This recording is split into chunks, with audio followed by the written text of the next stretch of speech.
Shamrock shakes are made from frogs. This is horrible. Horrible.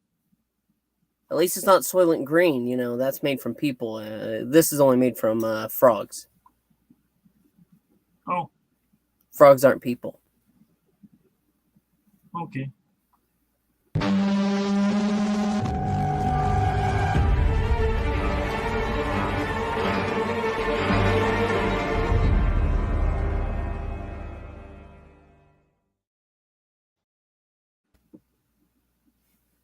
Hello, everybody!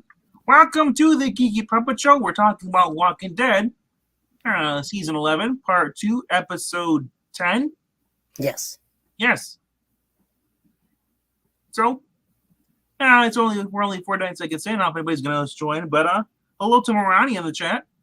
But we're talking about Episode 10 tonight.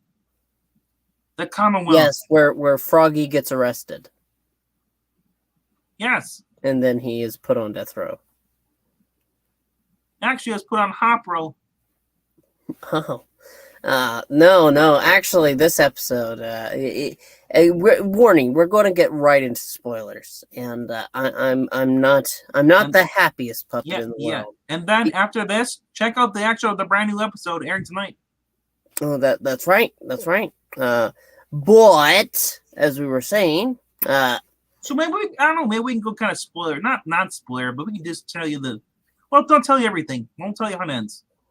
I want to tell you how it starts, though, because you see Daryl with Judith and who's the other kid?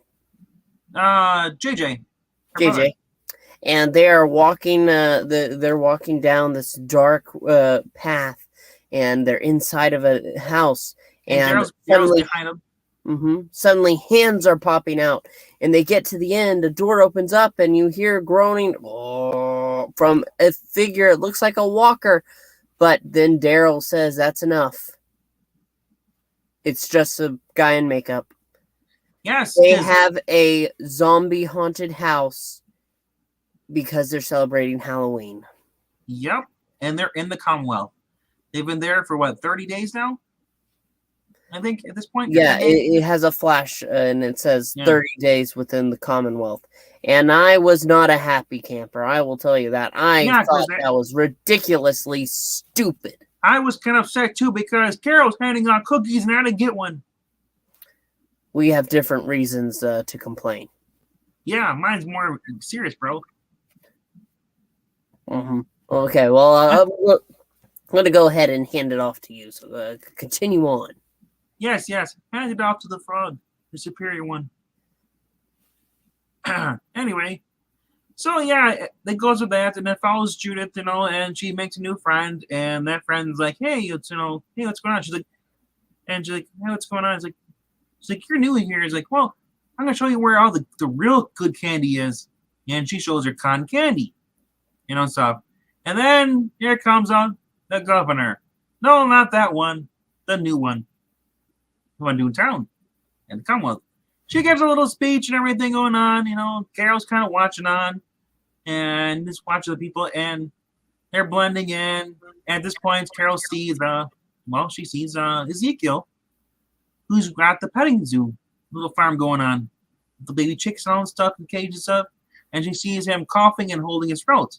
So she's still concerned about him, even though they're not together anymore. They're not a couple. So she ends up taking the keys, or actually talking to him a little bit. She leaves, that's what he's doing. And she realizes, he's lying to me. She goes into the hospital part, and she grabs the janitor's keys by bugging the flowers, sneaks into the file records, and she ends up getting caught. But she sees the record first and realizes, he is actually dying. He needs to have surgery, but he's number 147 on the list. So when the guy who walks in, who catches her, is not a nobody. He's actually the brother of Kimiko, I think her name is, from the other group. Yeah, she's now a lawyer. She's the one that came with Princess and Ezekiel stuff. And because we saw a flashback for him being dragged away, was talking to his sister.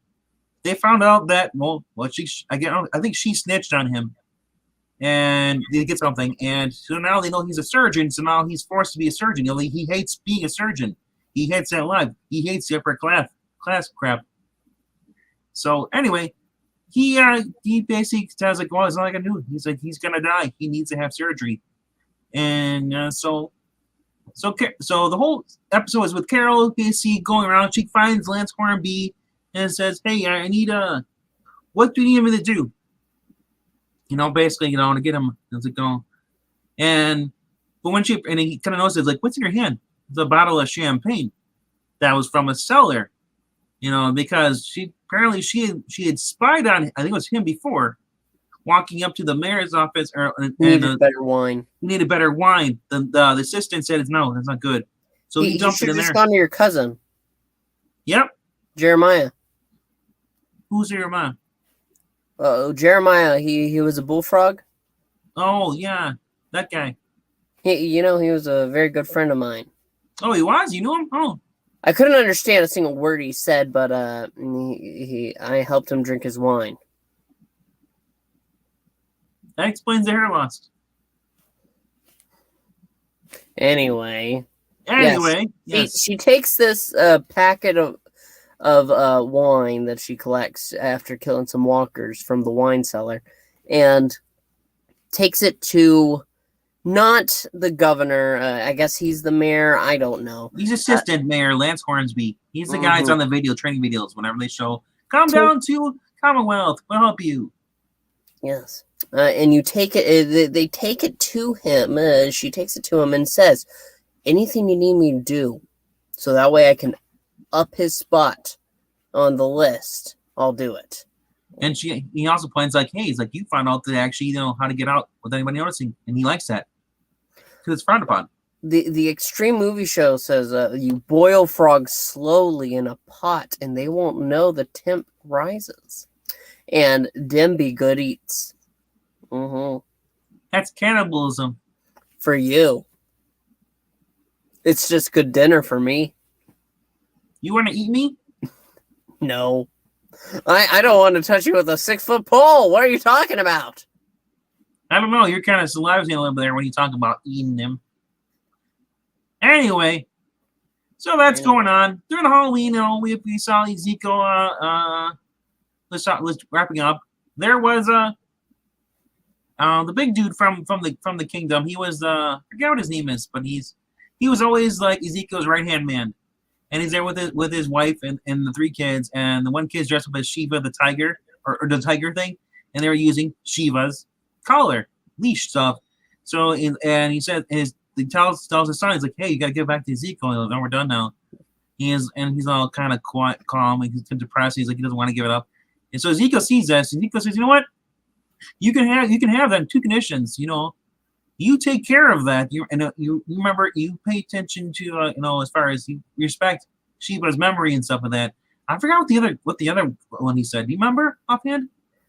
The other condition was that every time, if you're going to use it, if you're going to play with it, as long as you remember and respect. I just said that. Shiva as you're using that. That was the second one. Yeah. The first one was that you have to take care of it. I'm pretty sure. That's probably what it is, yeah. So anyway, yeah, the kid's all excited and stuff, so he's kind of, you get the feeling, because once you find out from Carol that he's dying, he's giving things away, because he ends up going later over to Carol's apartment with a box. He says, it's time for you to have this. It's marked Henry. Henry was their adopted son, the guy they raised together who died. And that's what drove a wedge in their relationship. So, and she starts crying. She's got a glass of wine. She doesn't really cry, but she starts watering in her ears, her eyes, not ears. I said that before. Anyway, so she knows that he's like, you can tell he's giving away things because he knows he's gonna die, so he's making amends. And now the end is near, and so I face the final curtain. The end will be near if you keep singing. Oh. All right. Well, so I think it's time to talk about Daryl, because Daryl at this time, he is training to be a trooper, and that's the best way to put it. He wants to be a stormtrooper. That's what it is. Essentially, zombie stormtroopers. But he's not the only one.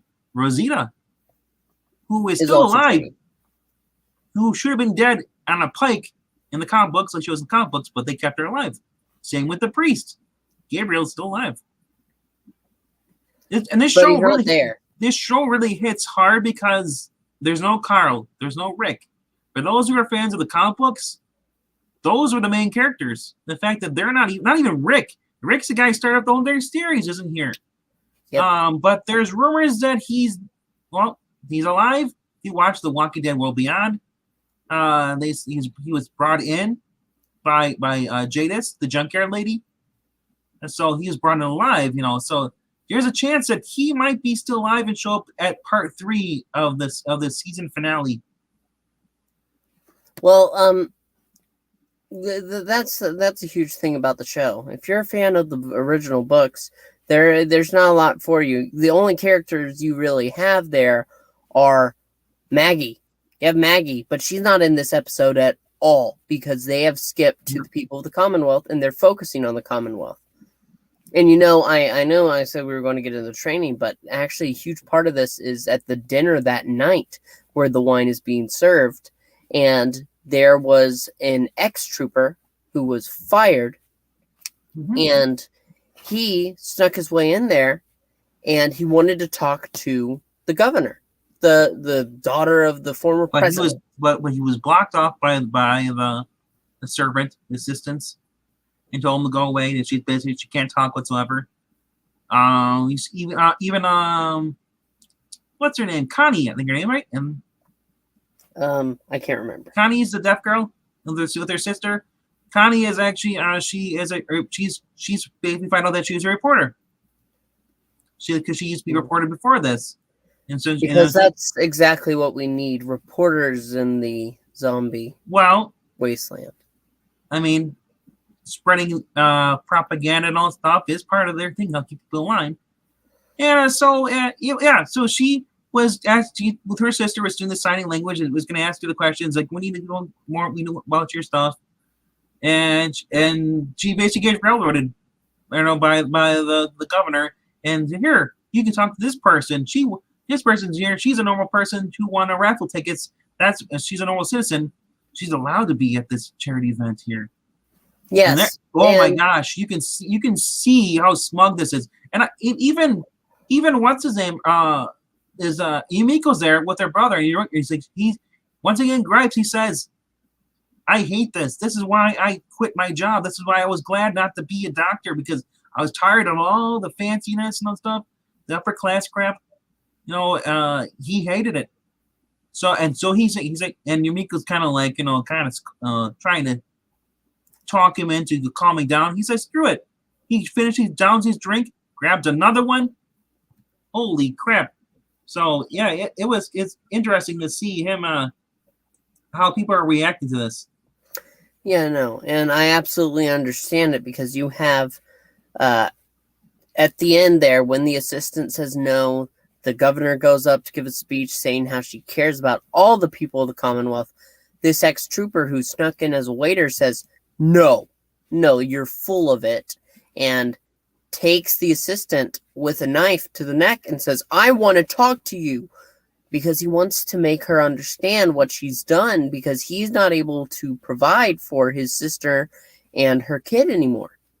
And he's feeling kind of useless because he made one mistake. We find out that his mistake was he got knocked out during a protocol session with new people coming in. Who that was? That was Yumiko. That was Magna, I think her name was. She's the one that's the waitress in this. You see her towards the end when she's interviewed by Connie, by Rosita. Yeah, and it was her group, her small group with what's his name? The dude with the children drawl voice. Eugene. They knocked this guy out, the guard out. Mm-hmm. Just to sneak off. So because of this, he got demoted, and he felt he didn't get to explain his side of the story, so he's upset about that. He tries to talk to the governor, and he pulls a knife on the assistant to the governor and says, "Hey, I just want to talk. This is all." First, he screams out, "This is BS. You guys live high society where the rest of us, the common folk, are ignored. We're not afforded to have all the luxuries." So I love how you see Even what's her name? I think it's like Carol that finds out that like they're getting paid like $1,000, whereas mealy people are getting paid like hardly anything. Oh, I didn't There was something like that. I saw that. somebody was holding receipts or papers, and it showed that yeah, they're getting much more money, much more privilege, than the people who are down below. And they even say that the Rosita's like, you know what, dude? She's like, Meg, I think her name is Magna. Anyway, she says to the Rosita, yeah, of course there's a revolution. No, he's not the only one. Look how they treat people here. She said, this is no different than before. You remember before, there's two classes, the rich and the poor. Yeah. And when you really think about it, it's just really I was just shaking my head because we're watching a show that's supposed to be set during the zombie apocalypse. And you know who I think about? Daryl. I don't remember when, but in one of the earlier seasons, he said how the world before The Walking Dead was garbage. It was garbage. There was not a place for him. He's surviving better now in the zombie apocalypse. And I understand it's been so many seasons, but now he's a part of the elitist bullshit of this episode. And he likes it. Well, you know what it was? They were in guards. I think what it is not they're doing it to blend in, to fit in, because he said there was, I think Rosita's like one of, or Carol, I think Carol's like, she's like, well, Harry said, I don't know. Well, maybe, and Carol says, maybe there's nothing to fix. When they came into Alexandria, there were problems, and they had to basically take control. Now they're doing the same thing. They're validating. Do we need to take over this matter? Because, like in the comic books, Rick was the same way. Do we need to take over this? Because there's obviously the bad seeds. There's a son, the governor's son, who is a little brat, who's causing problems, causing people to die. Almost, thinks he's royalty, and it's causing people, this BS. So you're gonna see problems going on through the next 2 episodes, or the next 8 episodes, because we've gone through 2 now of the 8 episodes for part 2. And I gotta say, if that little shit doesn't die, and I hope he better not kill Daryl, because he killed Rick in the comic book. Sorry, spoiler, but if this happens in the show, holy crap, are people just gonna go crazy?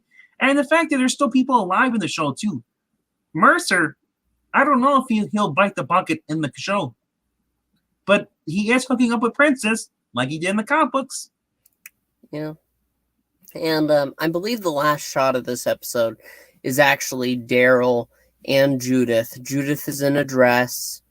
Yes. Got to listen to some music on the record her friend bought her. Yes, Motorhead. Dressed in the trooper armor. That was cool. Like, she got a Motorhead record she never heard before, and just hear that, and he's like, yeah, and it fits because he's a biker. Motorhead, Lenny. Yeah, but I don't care for this whole angle of it's all going to fall apart. We know that. I think you and I both know. Yes. That this is going to fall apart, just like every established community before, and it's just tiresome. But I guess it's a good way to close up the series by doing. We also know from last episode, the end, how Daryl showed up in the armor outside Alexandria, and Maggie wouldn't let him in. Yeah. So. But that being said, that's in 30 more days. Yeah, so. 30 more days. So that being said, I hope you guys enjoyed the episode tonight, or enjoyed our review. If you're watching it after you watch the episode for Sunday nights, please let us know what you thought. If we're being too forward, or we're being too vague, or if you just have any suggestions at all. We can take constructive criticism. Leave a comment down below. If you're not subscribed, you're watching us. It takes 2 seconds to subscribe. You don't even care if you hit the like button. Just subscribe, man. Get notifications. Then you don't have to worry about trying to find us later on. Every sub, every like, every view, every click, every share, man. Share with your families, friends, and family. It helps our channel out. We're at 95. We're trying to get to 100. Probably by the next, I'd say within the next month. Man, we're just trying to make it by, man. YouTube wants to keep the puppets down, and we say, no, we're going to rise up. and we're going to be the best damn puppet show that's on, well, YouTube. Oh, I think we might already be there, but we're going to have to wait and see. Thank you so much for joining. We will see you next time. Bye! Remember, only you can run away from Joe as he tries to eat you in The Walking Dead.